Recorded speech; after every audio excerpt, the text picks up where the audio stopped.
நல்ல தகப்பனே, சர்வ வல்லமை உள்ள எங்கள் ஆண்டவரே, இந்த நாளுக்காக உமக்கு நன்றி.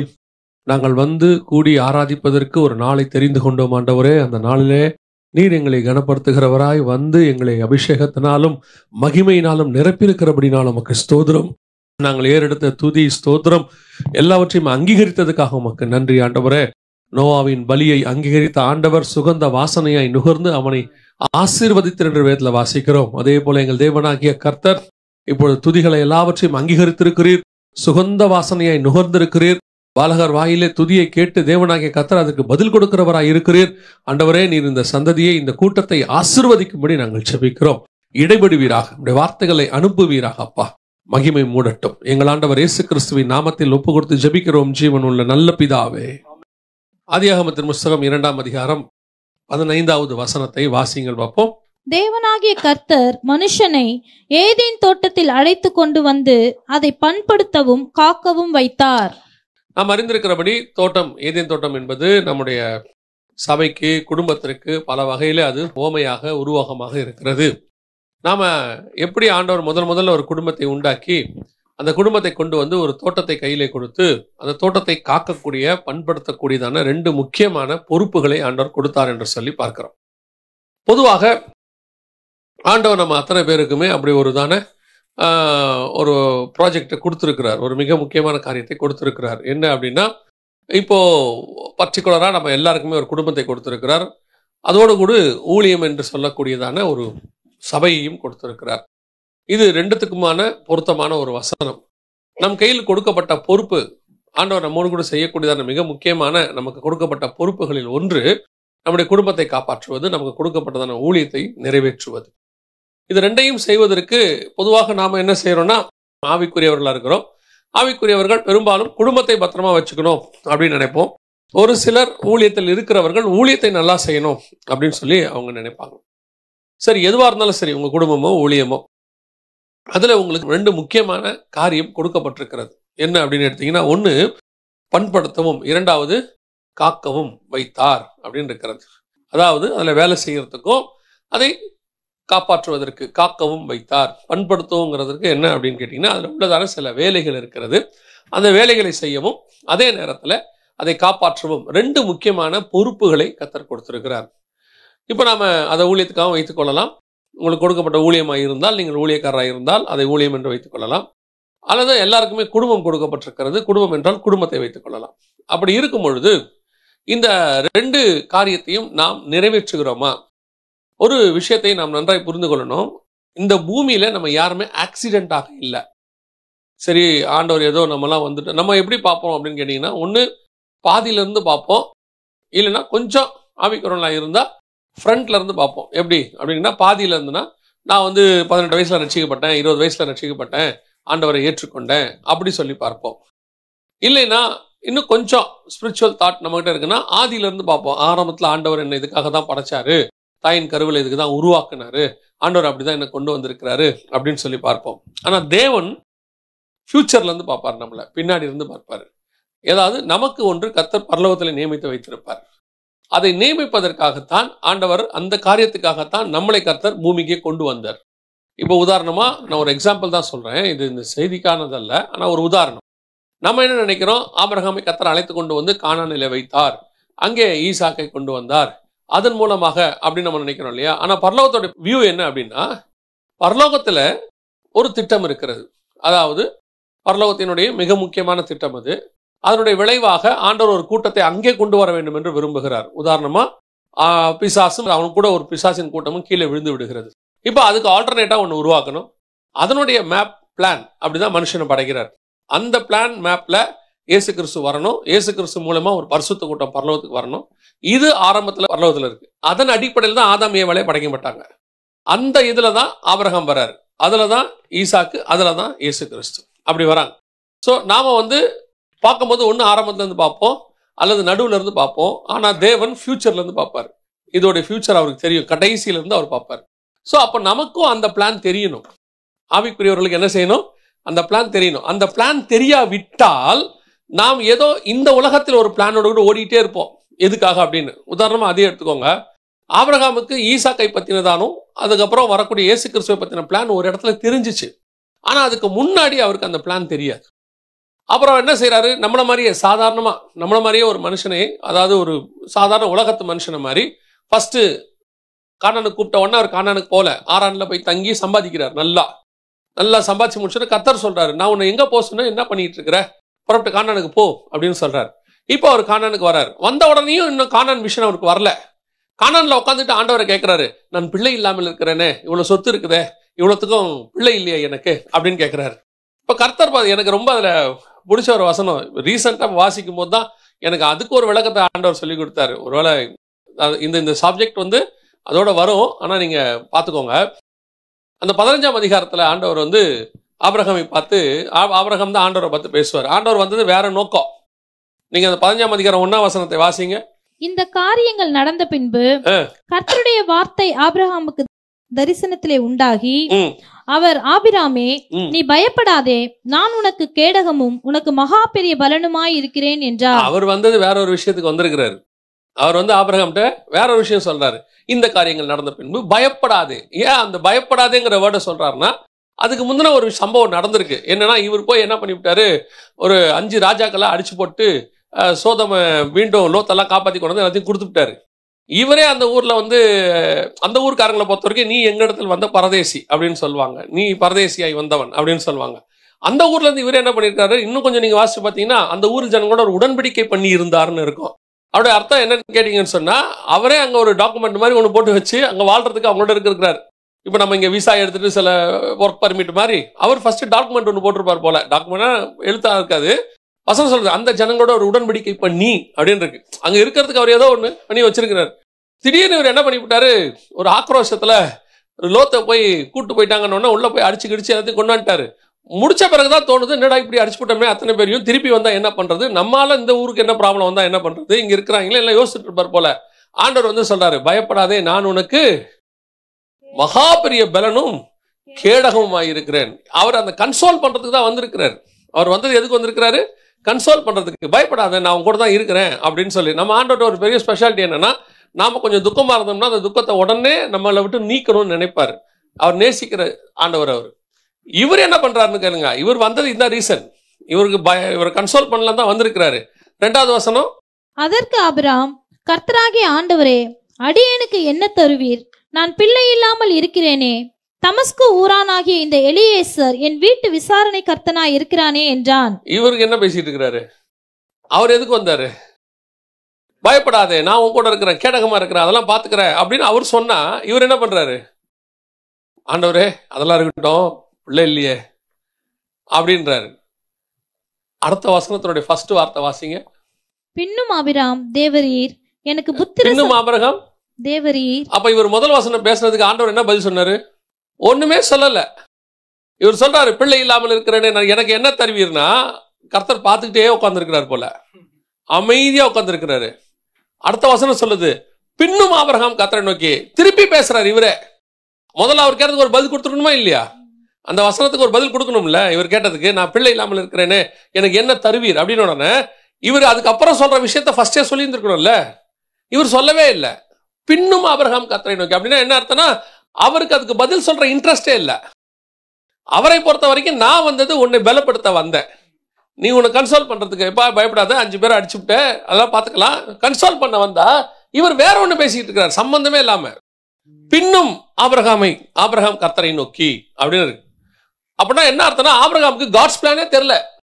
அவர் உட்காந்து வேற ஒண்ணு பேசிட்டு இருக்காரு, உட்காந்து அவர்கிட்ட, எனக்கு பிள்ளை இல்ல, குழந்தை. இதேதான் ஆபிரகாமுக்கு 17ஆம் அதிகாரம் வரைக்கும் நடக்கும். 17ஆம் அதிகாரம் இப்படித்தான். அவர் மேல இருக்கிற ஸ்பிரிச்சுவல் பிளானே அவருக்கு தெரியாது, ஒரு இடத்தில் தெரிந்து கொள்ளுகிறார். அதுக்கப்புறம் தான் வசனம் சொல்லுது, எபிரேயர் 11 9 10 11 இருக்குது. 11ல ஆபிரகாம் ஈசாக்கு யாக்கோபு என்பவரோடு கூட கூடாரங்களில் குடியிருந்தான், ஏனெனில் தேவன் தாமே கட்டி உண்டாக்கின அஸ்திவாரம் உள்ள நகரங்களுக்கு அவன் காத்திருந்தான். அவனுக்கு காட்ஸ் பிளான் தெரிஞ்சிருச்சு. இதே ஆனா நம்ம கிட்ட இருக்க பிரச்சனை என்னன்னா, கடைசி வரைக்கும் அந்த பிளானே தெரியாது நமக்கு. கடைசி வரைக்கும் பின்னும் ஆபிரகாம், பின்னும் கர்த்தரை நோக்கி, பின்னும் கர்த்தரை நோக்கி. 70 வயசு வரைக்கும் நம்ம பேசிட்டே இருப்போம், கர்த்தர் பார்த்துக்கிட்டே இருப்பாரு. இவனை என்ன செய்யலாம், நம்ம வேற ஒண்ணு இவனை வச்சு பூமியில செய்யலாம்னு நினைக்கிறோம். இவன் திருப்பி 25 வயசுல எனக்கு நல்ல 15 வயசுல 18 வயசுல நல்ல படிப்பு கொடுங்க, குரூப் கொடுங்க, நல்ல ஸ்கூல் கொடுங்க, யூனிவர்சிட்டி கொடுங்க. நான் சரி கொடுத்தோம். பின்னும் ஆபிரகாம் கர்த்தரை நோக்கி எனக்கு ஒரு நல்ல கல்யாணம் பண்ணி வைங்கன்னா சரி பண்ணி வச்சோம். பின்னும் ஆபிரகாம் கர்த்தரை நோக்கி எனக்கு இத்தனை வருஷம் ஆச்சு இன்னும் குழந்தை கொடுக்காம இருக்கு, சரி குழந்தைய கொடுத்தோம். பின்னும் ஆபிரகாம் கர்த்தரை நோக்கி என் பையனுக்கு ஒரு வீடு கட்டி வச்சுட்டு அவங்க நல்லபடியா வச்சுட்டுனா என்னைக்கு வேணாலும் நான் போவேன். இப்படி பார்த்துக்கிட்டே இருப்பாரு. இப்ப என்னடா செய்யலாம் இவன் பின்னும் பேசிக்கிட்டே இருக்கிறானே. நான் ஒரு பிளான் இவன் மேல வச்சிருக்கிறேன், ஒரு ஸ்பிரிச்சுவல் பிளான் வச்சிருக்கிறேன். இவனை எதுக்கு நான் கொண்டு வந்தேன், எதுக்கு பூமிக்கு கொண்டு வந்தேன், இவனை எதுக்கு இப்படி உருவாக்குனேன், ஏன் இந்த தாய் தகப்பனுக்கு கொடுத்தேன், இந்த ஊர்ல ஏன் இவனை பிறக்க வச்சேன், ஏன் இந்த என்வாயன்மெண்ட்டுக்குள்ள அவனை மேல கொண்டு வந்திருக்கிறேன், ஏன் இவ்வளவு எக்ஸ்பீரியன்ஸ் கொடுத்தேன். கர்த்தர் நம்மளை ஒவ்வொரு நாளும் நடத்தி கொண்டு வந்ததுக்கு பின்னால் காடுடைய மகா பெரிய பிளான் உண்டு. கொண்டு வந்து தோட்டத்துல வைக்கிறாருன்னா விளையாட்டா வைக்கலையே. ஏதோ பூமி சும்மா கிடக்குது கொண்டு வந்து ஆதாம வச்சாரா பாத்துக்கிறதுக்கு? அவர்கிட்ட தான் 1000 தூதர்கள் இருக்கிறாங்களே. அப்படி இருக்கும்போது யாரையும் கொண்டு வந்து அங்க வைக்காதபடிக்கு ஆதாம தான் கொண்டு வந்து உள்ள வைக்கிறாரு. அதுவும் மண்ணினாலே உருவாக்கி விசேஷமா செஞ்சு கொண்டு வந்து உள்ள வைக்க. அப்ப ஏன் கர்த்தர் கொண்டு வந்து வச்சார் அது நமக்கு தெரியணும்ல.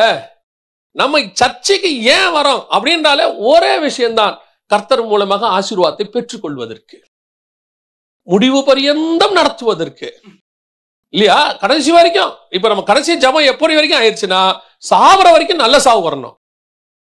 எதுக்கு இன்னைக்கு கூட்டிட்டு வந்தாருங்கிற கான்செப்டே விட்டுட்டோம். 70 பலத்தின் மிகுதினால் 80. இப்ப யோசிச்சு பாருங்க, ஸ்தேவானுக்கு அன்னைக்கு கல்லெறிஞ்சு கொண்டு அன்னைக்கு அவன் பரலோகத்துல தேவனை பார்க்கணும், தேவனை ஏஞ்சி நிக்கணும், இவ்வளவு பேர் செய்யணும், அதுக்கு அடுத்து பவுல் வரணும். அவ்வளவு பெரிய பிளான். பல நேரத்துல நம்மளோட ஹெவன்லி பிளான் நமக்கு தெரிய மாட்டேங்குது. கர்த்தர் எங்க வச்சாரு, எதுக்கு வச்சாரு, ஏன் வச்சாரு. இப்ப நம்ம அந்த பிளானை மாடிஃபை பண்ணி கடைசியில நம்ம மேல் வச்ச திட்டத்தை நிறைவேற்ற முடியாமலே போயிருச்சு. நிறைய பேருக்கு அது தெரியவே தெரியாது. அவங்களை பொறுத்த வரைக்கும் என்ன, வாழ்க்கையை வாழ்ந்தோம், முடிச்சோம், வேலை ஓவர், பினிஷ். ஆனால் வேதம் சொல்லுது, தோட்டத்தில் கொண்டு வந்து வைத்ததுக்கு ஒரு நோக்கம் இருக்கு, ஒரு முகாந்தரம் இருக்கு, ஸ்பிரிச்சுவல் பிளான். திருப்பியும் சொல்றேன், ஸ்பிரிச்சுவல் பிளான். உங்களை இன்ஜினியர் ஆக்கணும், டாக்டர் ஆக்கணும், நல்ல பிசினஸ் மேன் ஆக்கணும், பணக்காரன் ஆக்கணுங்கிறது இல்ல காட்ஸ் பிளான். அதுக்கு நம்ம தேவையில்லை. நம்மளை விட நல்ல பிசினஸ் மேன் உலகத்துல இருக்கிறான், நம்மளை விட நல்லா படிக்கிற நாலேஜ் உள்ளவங்க உலகத்துல இருக்கிறாங்க. ஏன் நம்மளை தான் இன்ஜினியர் ஆக்கணுமா, நம்மளை தான் டாக்டர் ஆக்கணுமா? இங்க யாருமே நம்மளோட தாத்தாக்கள்லாம் ஆபிரகாமும் கிடையாது, ஈசாக்கும் கிடையாது. எங்கேயோ ஒரு இடத்துல இருந்தா கர்த்தர் நம்மளை காப்பாத்தி கொண்டு வந்து உட்கார வச்சிருக்கிறார். ஏன் அங்கிருந்து செலக்ட் பண்ணி கொண்டு வரணும் இங்க ஸ்பிரிச்சுவல் இடத்துக்கு? நம்மளை ஏன் இந்த இடத்துக்கு இவ்வளவு தேவனை தெரியப்படுத்தி ரத்தத்தினாலே கழுவி தண்ணீர்ல மூழ்கி ஞானசானம் கொடுத்து பரிசுத்தன அபிஷேகத்தை கொடுத்து ஒரு வேர்டை கொடுத்து உங்களை உருவாக்கி கொண்டு வந்து உட்கார வைக்கிறதுக்கு எதுக்காக கொண்டு வந்து உட்கார வைக்கிறோம்? அப்ப அதுக்கு பின்னாடி இருக்கிற ஸ்பிரிச்சுவல் ஹெவன்லி பிளான் என்ன? அதுதான் ஆதாமுக்கு. இப்ப ஆதாமுக்கு கொண்டு வந்து தோட்டத்தை காக்கவும் பண்படுத்தவும் வைத்தார். ஆனால் ஆதாம் என்ன செய்தாராம்? தோட்டத்தை காக்கவும் பண்படுத்தவும் வைத்தார். ஆதாம் என்ன செய்தாராம்? வாசிங்க, ஓசியாவின் புஸ்தகம் 6ஆம் அதிகாரம் 7வது வசனத்தை வாசி. அவர்களோ ஆதாமை போல் உடன்படிக்கையை மீறி அங்கே எனக்கு விரோதமாய் துரோகம் பண்ணினார்கள். அவர்கள் ஆதாமை போல் உடன்படிக்கையை மீறி துரோகம் பண்ணினார்கள். ஆதாமோடு கூட கர்த்தர் என்ன உடன்படிக்கை பண்ணாரு? ஆதியாகமத்துல ஏதாவது இருக்குதா அந்த மாதிரி ஆதாமோடு கூட உடன்படிக்கை பண்ணினார்னு ஏதாவது இருக்குதா? ஆனா வசனம் சொல்லுது, அவர்களோ ஆதாமை போல் உடன்படிக்கையை மீறி அப்படின்னு. உடன்படிக்கைனா என்ன? கவனன்ட்னா என்ன அப்படின்னு சொல்லி கேட்டீங்கன்னா, இதுக்கப்புறம் ஆண்டவர் ஆபிரகாமோட பண்ணுவாரு. அடுத்து நீங்க பாத்தீங்கன்னு சொன்னா இஸ்ரவேல் ஜனங்களோடு கூட பண்ணுவாரு, நோவாவோடு கூட பண்ணுவாரு. அடுத்தலாம் உடன்படிக்கை இருக்கும் நிறைய. அதுக்கப்புறம் நிறைய உடன்படிக்கை இருக்கும். கடைசியா இயேசுல வந்து முடிஞ்சிடும். இதோ நான் புதிய உடன்படிக்கை உங்களோடு கூட செய்கிறேன்னு இயேசு கிறிஸ்துல வந்து முடிஞ்சிடும். உடன்படிக்கைனா என்ன அப்படின்னு கேட்டீங்கன்னா, நான் ஒரு எக்ஸாம்பிளுக்கு நான் உங்களுக்கு சொல்றேன், உங்களுக்கு புரிஞ்சுக்கிறதுக்காக. இப்போ நோவாவையும் எடுத்துக்கங்க, ஆபிரகாமையும் எடுத்துக்கங்க. 2 பேர்ட்டையும் கர்த்தர் உடன்படிக்கை பண்றாரு. ஒன்னு வந்து 9ஆம் அதிகாரத்துல இருக்கும், ஒன்னு வந்து 15ஆம் அதிகாரத்துல இருக்கும் ஆதியாகமத்துல. நோவாவோட உடன்படிக்கை பண்ணும்போது என்ன சொல்றாரு? ஃபர்ஸ்ட் ஆண்டவர் சொல்ற வார்த்தை என்ன அப்படின்னு சொல்லி பாத்தீங்கன்னு சொன்னா, ஆதியாகமத்தின் புஸ்தகம் 9ஆம் அதிகாரம் 2வது வசனம் வாசிங்க. உங்களை பற்றிய பயமும் அச்சமும் பூமியில் உள்ள சகல மிருகங்களுக்கும் ஆகாயத்தில் உள்ள சகல பறவைகளுக்கும் உண்டாயிருக்கும். பூமியிலே நடமாடுகிற யாவும் சமுத்திரத்தின் மச்சங்கள் யாவும் உங்களுக்கு கையளிக்கப்பட்டன. நடமாடுகிற ஜீவ ஜந்துகள் யாவும் உங்களுக்கு ஆகாரமா இருப்பதாக பசும் பூண்டுகளை உங்களுக்கு தந்தது போல அவைகள் எல்லாவற்றையும் உங்களுக்கு தந்தேன். இது உடன்படிக்கையா ஆசீர்வாதமா? ஆசீர்வாதம். அதுக்கு முந்தின வசனம் சொல்லுது, பின்பு தேவன் நோவாவின் குமாரரையும் ஆசீர்வதித்து. இது உடன்படிக்கை அல்ல, இட்ஸ் a blessing. அப்ப உடன்படிக்கைனா என்ன? நான் உனக்கு இந்த blessing தரேன், சரியா? ஆனா அதுக்கு நீ ஒண்ணு செய்யணும். இது நான் தர்றது, அதுக்கு நீ எனக்கு ஒண்ணு செய்யணும். என்ன செய்யணும்? அடுத்த வசனம், மாம்சத்தை அதன் உயிராகிய ரத்தத்தோட புசிக்க வேண்டாம். வேலை முடிஞ்சு. நான் உனக்கு ஒரு கட்டளை கொடுக்கிறேன், அதை நீ செய். நான் அதுக்கு பதிலாக அதுக்கு ஃபர்ஸ்ட் ஆசீர்வாதத்தை சொல்லிடுறாரு. நான் உன்னை என்ன செஞ்சிடறேன், ஆசீர்வச்சிடுறேன், இந்த மாதிரிலாம் உன்னை ஆசீர்வதிப்பேன், எல்லாம் கையளிக்கப்படும் அப்படின்னு சொல்லிட்டு அடுத்து ஒண்ணு சொல்றாரு, இதை நீ சாப்பிடாத, இந்த விஷயத்த மாம்சத்தை உயிரோடு கூட என்ன செய்யாத, புசிக்காத. அடுத்து சொல்லிட்டு இன்னொன்னு சொல்றாரு, வாசிங்க 11-12 சேர்த்து வாசிங்க. இனி மாம்சமானவைகள் எல்லாம் ஜலப்பிரளயத்தினால் சங்கரிக்கப்படுவதில்லை என்றும் பூமியை அழிக்க இனி ஜலப்பிரளயம் உண்டாவதில்லை என்றும் உங்களோட என் உடன்படிக்கையை ஏற்படுத்துகிறேன் என்றார். இது உடன்படிக்கை. இதுதான் என்னது, உடன்படிக்கை. நான் எதையும் கொல்ல மாட்டேன், எதையும் உங்களை அழிக்க மாட்டேன், நான் பாத்துக்கிறேன். அதுக்கு நீ என்ன செய்யணும், மாம்சத்தை ரத்தத்தோடு கூட என்ன செய்யக்கூடாது, சாப்பிடக்கூடாது. அப்படி இருந்தா இந்த பூமியில இருக்கிற எல்லாத்தையும் நான் என்ன செஞ்சிடறேன், உனக்கு கொடுத்துட்றேன், எல்லாத்தையும் உனக்கு கையளிக்கிறேன். எவ்வளவு பர்ஃபெக்டா இருக்கு பாருங்க டாக்குமெண்ட். இது நம்ம அதிகாரமா நீங்க டெய்லி ஒரு பைபிள் அதிகாரமா படிக்கிறதுனால இப்படி படிச்சிருக்க மாட்டோம். மேபி படிச்சிருக்கலாம் உங்கள சிலர், ஒரு சிலர் படிச்சிருக்க மாட்டோம். இது ஒரு டாக்குமெண்ட். இந்த அதிகாரம் வந்து ஒரு டாக்குமெண்ட் போடுறாரு. என்ன சொல்றாரு, இதெல்லாம் உங்களுக்கு நான் தந்துடுறேங்க, அதுக்கு நீங்க என்ன செய்யணும், இந்த மாதிரி சாப்பிடாம இருக்கணுங்க, அவ்வளவுதான். அப்படி இருந்தால் நான் என்ன செய்வேங்க அப்படின்னு கேட்டீங்கன்னு சொன்னா, எதையுமே அழிக்காம பத்திரமா பார்த்துப்பேன். ஆசீர்வாதம் நீங்க பண்ண வேண்டிய உடன்படிக்கையில ஒரு பகுதி, நான் பண்ண வேண்டிய உடன்படிக்கையில ஒரு பகுதி. முடிச்சுட்டு கடைசியில என்ன பண்ணுவோம், நம்ம சைன் பண்ண முடியாது, கூட ஒருத்தரை சைன் பண்ண சொல்லுவோம். எதுக்கு, சாட்சிக்கு. அடுத்த வசனம் வாசிங்க. அன்றியும் தேவன் எனக்கும் உங்களுக்கும் உங்களிடத்தில் இருக்கும் சகல ஜீவ ஜந்துக்களுக்கும் நித்திய தலைமுறைகளுக்கென்று நான் செய்கிற உடன்படிக்கையின் அடையாளமாக நான் என் வில்லை மேகத்தில் வைத்தேன், அது எனக்கும் பூமிக்கும் உண்டான உடன்படிக்கைக்கு அடையாளமாய் இருக்கும். அவ்வளவுதான், வச்சாச்சு, அடையாளத்தை போட்டாச்சு, சாட்சி. இந்த வில்லுதான் சாட்சி. மேகத்தில் வைத்தார். இந்த மேகத்துல வச்ச வில்லுங்கிறது இயேசு. அவர் தான் மேகத்தின் மேல் வருகிறவர். எப்ப வருவாரு, ஜலப்பிரளயம்லாம் எப்பெல்லாம் பூமியை அழிக்கணும்னு நினைக்கிறனோ அப்பெல்லாம் இந்த வில்லு மேல வந்துடும். எப்பெல்லாம் உலகத்தை அழிக்கணும்னு நினைக்கிறனோ அப்பெல்லாம் இயேசு மேகத்தின் மேல் வருவார், நியாயத்திற்குப்படி. அப்படித்தான் நியாயத்திருப்புல மேன்மை கிருபை மேன்மை பாராட்டும், இரக்கத்தை மேன்மை பாராட்டும் வசனம் சொல்றாரு. சோ இது வந்து ஒரு டாக்குமெண்ட். இப்போ அடுத்து ஆபிரகாம் ஒரு உடன்படிக்கை பண்றாரு பாருங்க. நான் வந்து உங்களுக்கு உதாரணமா சொல்றேன். ஆபிரகாம் ஒரு உடன்படிக்கை பண்றாரு பாருங்க. 17ஆம் அதிகாரத்துல கர்த்தர் ஒரு உடன்படிக்கை பண்றாரு. இப்போ கர்த்தர் சொல்றாரு 7வது வசனம், உனக்கும் உனக்கு பின்வரும் உன் சந்ததிக்கும் நான் தேவனாய் இருக்கும்படி எனக்கும் உனக்கும் உனக்கு பின் தலைமுறை தலைமுறையாக வரும் உன் சந்ததிக்கும் நடுவே என் உடன்படிக்கையை நித்திய உடன்படிக்கையாக ஸ்தாபிப்பேன். இப்ப உடன்படிக்கை பண்ண போறேன்ட்டாரு. உனக்கும் எனக்கும் யார் யாருக்கு நடுவுல செய்ய போறோம். இப்ப அந்த உடன்படிக்கையில் இருக்கக்கூடியதான உனக்கு என்ன நான் தருவேன். அடுத்த வசனம், நீ பரதேசியாய் தங்கி வருகிற கானான் தேசம் முழுவதையும் உனக்கும் உனக்கு பின்வரும் உன் சந்ததிக்கும் நித்திய சுதந்திரமாக கொடுத்து நான் அவர்களுக்கு தேவனாய் இருப்பேன் என்றார். இது நான் செய்யறேன்னு சொல்லிட்டாரு. ஆனா இப்ப அவன் ஒண்ணு செய்யணும்ல உடன்படிக்கையில, அவன் என்ன செய்யணும். அடுத்த வசனம் சொல்றாரு, பின்னும் தேவன் ஆபிரகாமை நோக்கி, இப்பொழுது நீயும் உனக்கு பின் தலைமுறை தலைமுறையாக வரும் உன் சந்ததியும் என் உடன்படிக்கையை கை கொள்ளுங்கள். எனக்கும் உங்களுக்கும் உனக்கு பின்வரும் உன் சந்ததிக்கும் நடுவே உண்டாகிறதும் நீங்கள் கை கொள்ள வேண்டியதுமான என் உடன்படிக்கை என்னவென்றால், உங்களுக்குள் பிறக்கும் சகல ஆண் பிள்ளைகளும் விருத்த சேதனம் பண்ணப்பட வேண்டும். இதுதான் நீங்க பண்ண வேண்டியது. அப்ப நல்லா கவனிச்சுக்கொள்ளுங்க. இங்க அடையாளம் என்னன்னா ரத்தம். ஒவ்வொன்றுத்துக்கும் ஒரு டாக்குமெண்ட், பர்ஃபெக்ட் டாக்குமெண்ட். அது நான் என்ன செய்வேன், நீங்க என்ன செய்யணும், அதனால என்ன ஆசீர்வாதம் கிடைக்கும், அதுக்கு என்ன சாட்சி. இது ஆதாம்கிட்டையும் இருக்கு, அடுத்து நோவாகிட்டையும் இருக்கு, அடுத்து ஆபிரகாம்கிட்டையும் இருக்கு. இப்ப நமக்கு தேவை என்னன்னா, ஆதாம கூட என்ன உடன்படிக்கை பண்ணினார். அங்க வசனம் சொல்றது, ஆதாம் என் உடன்படிக்கையை மீறினது போல. இங்க வந்து அது கொடுக்கப்படல. இந்த மாதிரி ஒரு டாக்குமெண்டாக தெளிவாக அந்த நோவாகிட்டையும் ஆபிரகாம்கிட்டையும் சொன்ன மாதிரி ஆண்டவர் இங்க பேசல. நமக்கு இங்க தெரியல, நமக்கு படிக்கும் போது நமக்கு புரியல, அவ்வளவுதான் இருக்கு. நமக்கு படிக்கும் போது புரியல. இப்போ கர்த்தர் சொல்றாரு அவர் என்ன செய்ய போறாரு அப்படின்னு உங்க சொல்றாரு. ஆதாமு கிட்ட வாசிங்க 1ஆம் அதிகாரம் 28வது வசனத்தை வாசிங்க.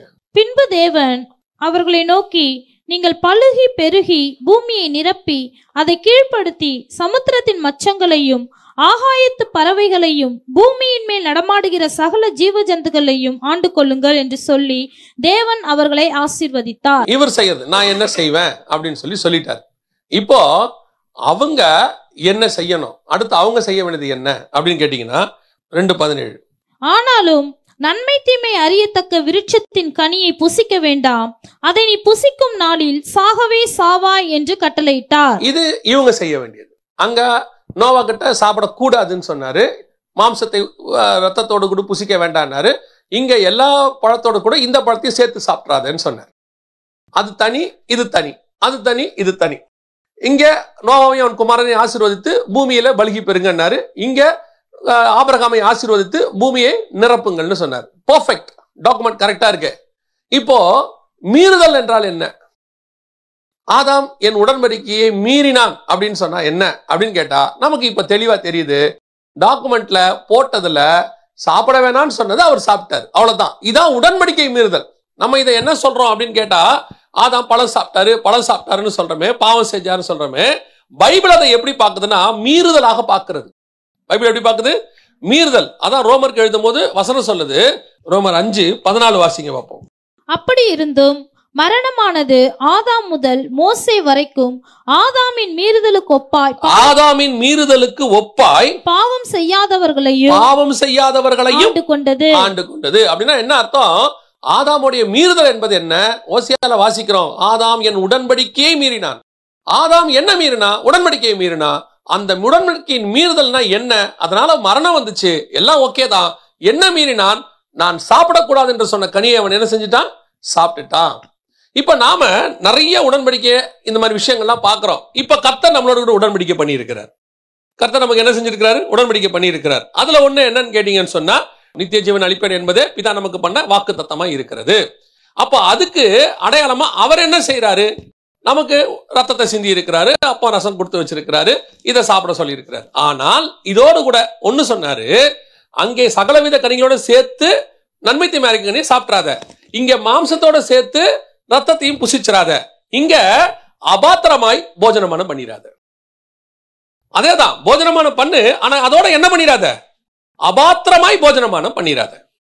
ஏது இன்னைக்கு நாம இந்த விஷயத்தை கம்யூனியன் எடுக்கிற நேரம் வந்திருக்கிறோம், கர்த்தருடைய அப்பத்தையும் ரசத்தையும் புசிக்க வந்திருக்கிறோம். இது உடன்படிக்கை. அன்னைக்கு ஆதாம் கொடுக்க உடன்படிக்கை போல, நோவா கொடுக்க உடன்படிக்கை போல, இது நமக்கு கொடுக்கப்பட்ட உடன்படிக்கை. இந்த உடன்படிக்கையை நமக்கு ஆண்டவர் கொண்டு பெறுவதற்காகத்தான் இங்கே உட்கார வச்சிருக்கிறார். தோட்டத்துக்குள் பண்படுத்தவும் காக்கவும் வைத்தார். அப்ப நான் இந்த உடன்படிக்கையை செய்வதற்கு வந்திருக்கிறேன். அப்படி செய்ய வரும்போது இந்த தோட்டத்துக்குள் இருந்து இதை நான் புசிக்கும் போது ஆண்டவர் சொல்ற வார்த்தை, அபாத்திரமாய் போஜனமானம் பண்ணிராத. இந்த அபாத்திரமாய் போஜனமானம் பண்றதுக்கும் ஆதாம் மீறுதல் அப்படிங்கிறதுக்கும் ஒரு கனெக்ஷன் இருக்கு. என்ன நம்மளை பொறுத்த வரைக்கும் ஆண்டவர் சொன்னது அபாத்திரமா போஜனமானம் பண்ணாத, அவனுக்கு சொன்னது நன்மை தீமை அறிந்த கனியை சேர்த்து சாப்பிடாத, சாப்பிட்டா மீறுதல், அபாத்திரமாய் போஜனமானம் பண்ணா மீறுதல். அப்படின்னா இந்த ஆதாம் பண்ண தப்பு என்ன? அவன் சாப்பிட்டுட்டான்றது ஓகே. இப்ப நாம எல்லாருமே கம்யூனியன் எடுக்கிறோம். எத்தனை பேர் அபாத்திரமாய் போஜனமானம் பண்ணாதவங்க இங்க? நான் எல்லாம் பெர்ஃபெக்ட், நான் கர்த்தருக்கு முன்பாக உண்மை உத்தமமா தான் இருக்கிறேன் அப்படின்னு சொல்லிட்டு அதுல கை வைக்கக்கூடியவங்க ஒரு 10% இருந்தா ஓகே. 10% இருந்தா ஓகே.